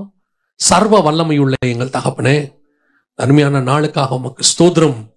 யார் யாரை என்னென்ன தரிசனத்தோடு கூட கர்த்தர் கொண்டு வந்தீரோ, எதுக்காக தாயின் கருவில உருவாக்கினீரோ, எதற்காக இப்படி கொஞ்சம் கொஞ்சமா ஸ்பிரிச்சுவலி ஃபீட் பண்ணீரோ, எதுக்கு அவங்கள கொஞ்சம் கடினமான பாதைகள்ல நடத்தினீரோ. எத்தனையோ பேருக்கு இருக்கிற விசாலமான பாதை எனக்கு கிடைக்காம நான் சின்ன வயசுல இருந்து கடினமான பாதை வழியா கடந்து வந்தேன். ஏன் சொல்றீங்க தெரியுமா? உனக்கு வச்ச அபிஷேகம் விசேஷம், உனக்கு வச்ச தரிசன விசேஷம். ஒருவேளை கூட பிறந்தவங்களுக்கு கிடைச்ச சில ஆசீர்வாதங்கள் உங்களுக்கு கூட கிடைக்காம போயிருக்கும். அவர்களை பார்க்கலும் நீங்க நெருக்கப்பட்டு கூட இருப்பீங்க. 11 பசங்களை பார்க்கலும் யோசேப்பினுடைய பாதை கடினமாய் இருந்துச்சு, ஆனா அவனுக்கு வைக்கப்பட்ட தரிசனம் பெருசா இருந்துச்சு. அப்படித்தான் கர்த்தர் உங்களுக்கு வச்சிருப்பாரு, அதுக்குதான் அழைச்சாரு. அதை பெற்றுக்கொள்ளுங்க. கடைசி வரைக்கும் தெரியாமையே போகிறத விட, தெரியாமையே நீங்க செத்து போகிறத விட, தெரிஞ்சு நித்திய ஜீவனுக்குள்ள போகணும். ஒப்பு கொடுத்து ஜெபம் பண்ணுங்க. உடைய கிருபையுள்ள கரத்துல தாழ்த்துகிறோம்ப்பா. கரங்களை உயர்த்தி ஜெபிக்கிறவங்களை கிருபையுள்ள கரத்துல தாழ்த்துகிறோம்ப்பா. இந்த உலகத்தின் மேன்மையை பெற்று நேபுகாத் நேச்சாரை போல, பார்வோனை போல ராஜாவா இருந்து நாங்க சாகரத்தை விட, ஆண்டவரே, உம்முடைய தரிசனத்தை பெற்று பத்மு தீவிலையோ அல்லது சிறைச்சேதம் பண்ணப்பட்டோம் எங்கேயோ செத்து போன சீஷர்களை போல நாங்கள் மகிமையில பிரவேசிக்கணும். ஆண்டவரே, கிருபையுள்ள கரத்தில் எங்களை தாழ்த்துகிறோம். எங்கள் ஆண்டவர் இயேசு கிறிஸ்துவின் நாமத்தில் பிதாவே.